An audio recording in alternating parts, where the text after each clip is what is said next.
Uy! Kamusta mga katoks? Ayan na, may tawag na ako sa inyo. Okay lang ba yun, katoks? Katoks? Kamusta na kayo? How's everyone doing?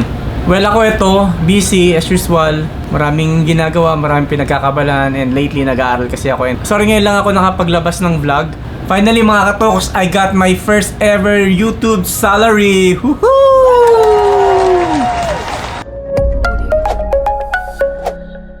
Sobrang thankful ko, sobrang saya ko kasi after ng lahat ng hard work, finally it paid off. Maraming salamat sa inyo guys, sa mga suporta, sa mga nagtiwala, sa mga nanonood. Dati sa last video ko, masaya na ako nung sinabi ko sa inyo guys na naka 1,500 subscriber ako. And then after nun, naglabas ulit ako ng another vlog na sabi ko sa inyo guys na finally na monetize na tayo. And then ito nga, recently lang, nakakuha na tayo ng first ever sahod natin sa YouTube. So paano nga ba sumahod or paano ka kikita sa YouTube? So sa nakaraang video guys na in-upload ko, sinabi ko sa inyo guys doon na kailangan yung ma-reach ang requirement ng YouTube na 1,000 subscriber tsaka 4,000 watch hours. And then after nun, kapag na-reach nyo yun, papadala kayo ng pin, and then kailangan mo ma-reach yung threshold na $100.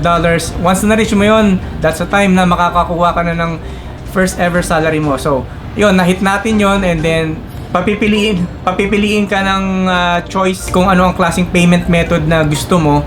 And then I choose the online banking method kasi para sa akin mas mabilis yun and mas safe. So I am beyond blessed guys, sobrang saya ko.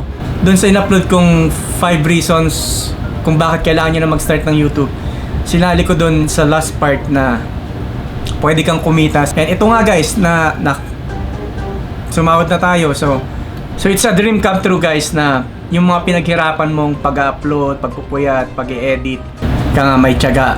Kapag may tiyaga, may nilaga. So, huwag kayong mawala ng pag-asa guys. Darating rin kayo sa point na lahat ng mga pinaghihirapan nyo, makakamtan nyo rin. So, ang sinahod ko guys is 350 Canadian dollars. Not bad, no? Kumita ka ng magkano lang. Saan mo pupulutin $350, diba? Malit man o malaki yan, thankful pa rin ako sa Panginoon natin. Kasi it's a blessing from Him. So anong plano ko sa unang sinahod ko? So gusto kong itong itulong. Gusto ko itong i-share and i-donate sa mga taong needy, especially ngayon. Kahit small amount lang, basta makatulong ka, it's masarap sa pakiramdam kasi. Kapag nanonood nga ako ng mga vlogger or YouTuber na sinishare nila yung blessings nila, napaka-sarap sa pakiramdam na yung kinikita mo na ibabahagi mo sa mga tao.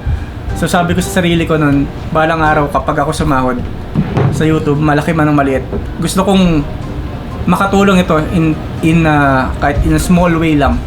So maraming salamat sa inyo guys. Ako nga pala si Lar of Pinoy Talk TV. I do cooking ng mga kung ano-ano lang. Nagluluto tayo ng mga kakanin or mga shortcuts, mga mabilisan recipe, mga meriendas, ganyan.